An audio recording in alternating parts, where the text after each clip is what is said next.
Hi guys, so firstly I want to apologise for not being here last week because I know I said I would be, but I have been really, really ill.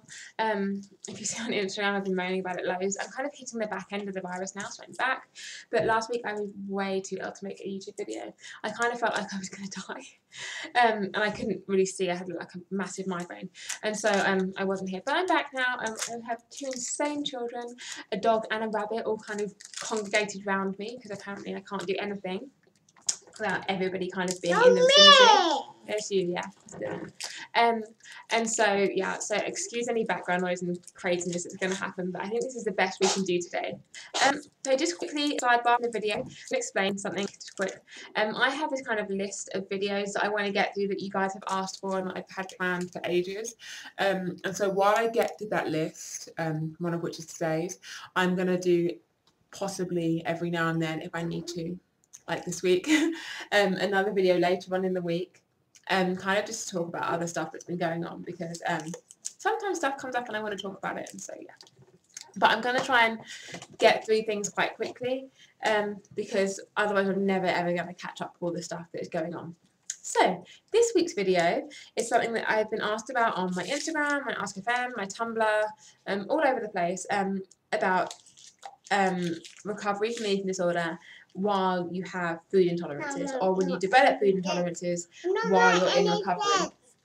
Because that's what's, obviously I mentioned it in my last video, that's been something that I've been struggling with at the moment. I have been diagnosed, or whatever, I found that I have a gluten intolerance, a mild dairy intolerance, so I can have minute amounts of dairy but not too much, and my body also doesn't break down sugar properly at the moment. And so that I've had to really overhaul my diet, and I kind of mentioned it, and it's something I've been struggling with, and so I thought I would talk about how I've been dealing with it and what happened to me, and yeah, and kind of get through that in this video. So first things first, I think this is quite a normal thing to happen for people in recovery and people not in recovery. Not many people have the kind of perfect diet. We all, in many ways, abuse food.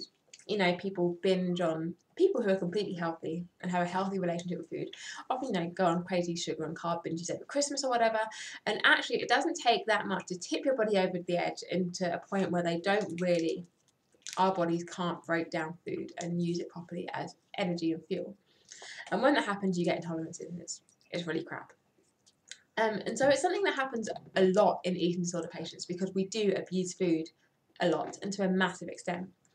And so in my case, I found out I had these intolerances when I started to get quite ill after eating. I started to get really bloated, I had loads of pain, I started to get migraines, I've been really nauseous and really dizzy, and I couldn't figure out what it was, and my blood results were off the charts, all over crazy, 1 week to the next, and my weight was fluctuating all the time, and it was a really difficult time for me. And when I found out that it was food intolerances that was causing this, I developed a really, really intense fear of food all over again, because there's the fears that you have that are really irrational about food that stem from the eating disorder, but then there's another very real food and quite rational fear that comes from when I eat, I get really ill. And what do you do? And what I did, and I think what a lot of people do, is just cut out food. I didn't eat any carbs, I didn't eat any sugar, I didn't eat any dairy, I didn't eat any fruit that had sugar in it, so pretty much all fruit was off the menu. And I pretty much lived on stir fries with really, really plain sauces. I used to make loads of stir fry sauces, but they had lots of gluten and sugar in them, so they got cut out, and salads with balsamic vinegar, but nothing else.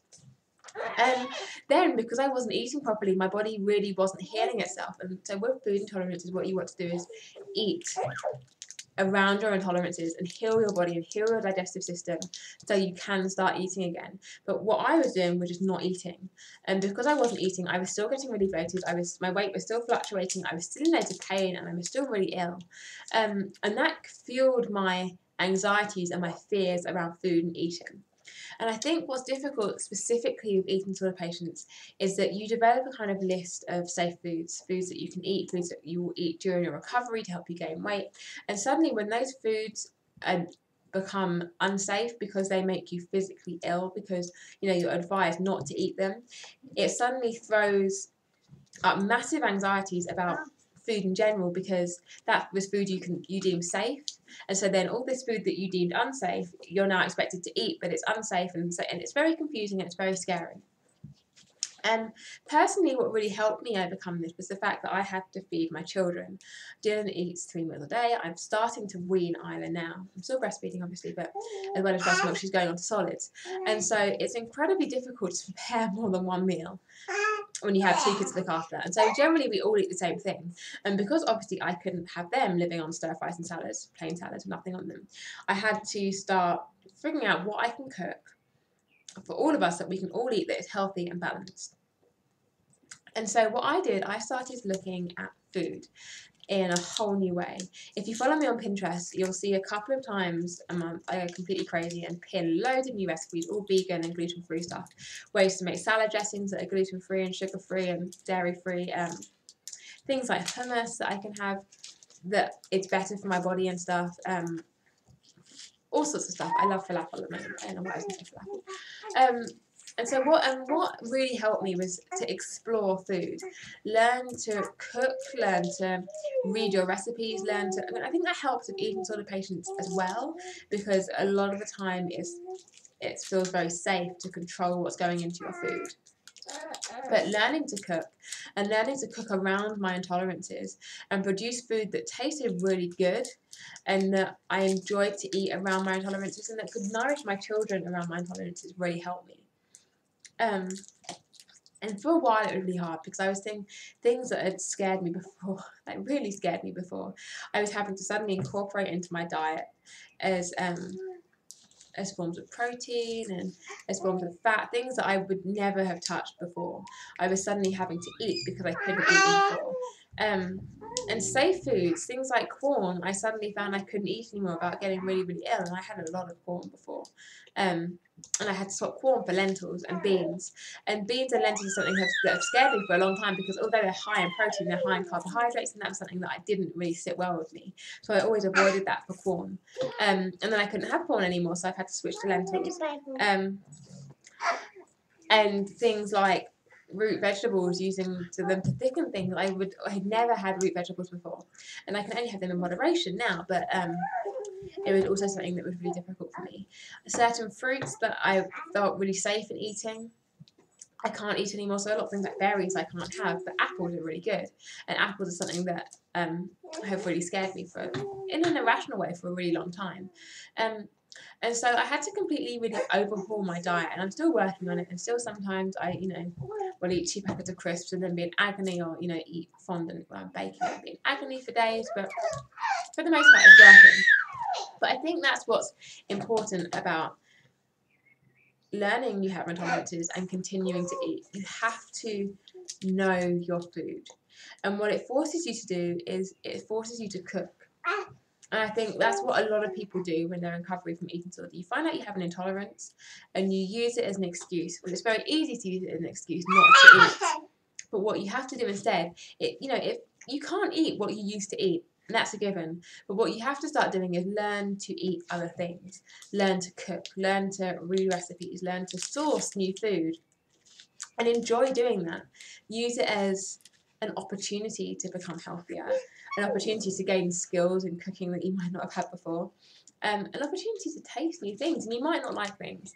Like, I've had a lot of trial and error with some of my recipes, because some stuff just tastes like crap because it's really bland, you can flavour it, and some stuff is like way richer than you thought it would be. I have had massive failures, but I've actually started to come up with a diet that I actually quite enjoy eating. And I think that's the most important thing, is enjoying your food, not letting your intolerances hinder your progress. And just learning that it's okay, you don't have to follow these safe foods that you've had, and especially if these safe foods are becoming unsafe for your health. That doesn't mean you should stop eating. It doesn't mean that food as a whole is unsafe. You just have to learn what your body needs, listen to your body, and feed your body what it needs. And your body will listen to you, because when you start eating and then you get ill and you get bloated and it makes you feel like you're fat and your weight is fluctuating and you're ill and you have migraines all the time, it can be a massive, massive trigger for anorexia to say, well, you shouldn't be eating. But actually what you should be thinking is you shouldn't be eating those things. And they can be perfectly healthy things. Like, having butter on a piece of toast is a completely healthy thing. But if you have a gluten and dairy intolerance and you can't have butter or toast, you're going to get really ill. But it doesn't mean that food as a whole is unhealthy. It just means those things aren't what your body needs right now. And so you have to take your time to learn what you need to be eating and learn what you need to be avoiding, and then learn to cook those things and learn where you can eat those things. Learn, find places that you can eat out where you can eat things that are more than just a plain salad. Learn your environment, learn your food, discover new foods, and you can cope. And actually what I found is the stuff that I'm eating now, even though my portion sizes are generally bigger because, and I feel fuller, I actually had to start upping my portion sizes because calorifically I was eating less, because eating a vegan diet, a gluten-free vegan diet, is generally quite low calorie. And so I was, losing I lost loads of weight in the end when I started eating right.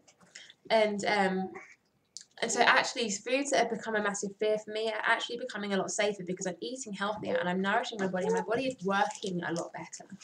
And all the fears, the irrational fears about gaining weight because I was eating certain carbs and stuff, you have to learn and know that they are irrational.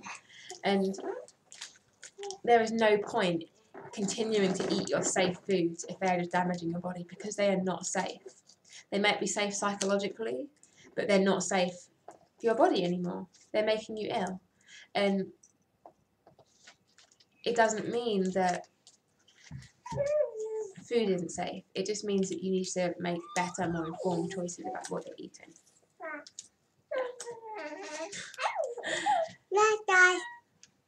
We're done now. Okay. Dylan says we're done now. I hope that made sense. I feel like I kind of rambled a bit, but yeah. That's what I've discovered from having food intolerances and while I'm in recovery from my anorexia. Any questions you have, please don't hesitate to ask them. Just pop them in the link down below. I will also link in, I will link in my recipe blog that I have, that's part of my side blog. So I'll link that in, as well as my usual Instagram links and stuff. So yeah, please ask any questions in the comments that you want, and I'll be back later in the week to update you guys on something really awesome that happened last week. So yeah, cheers.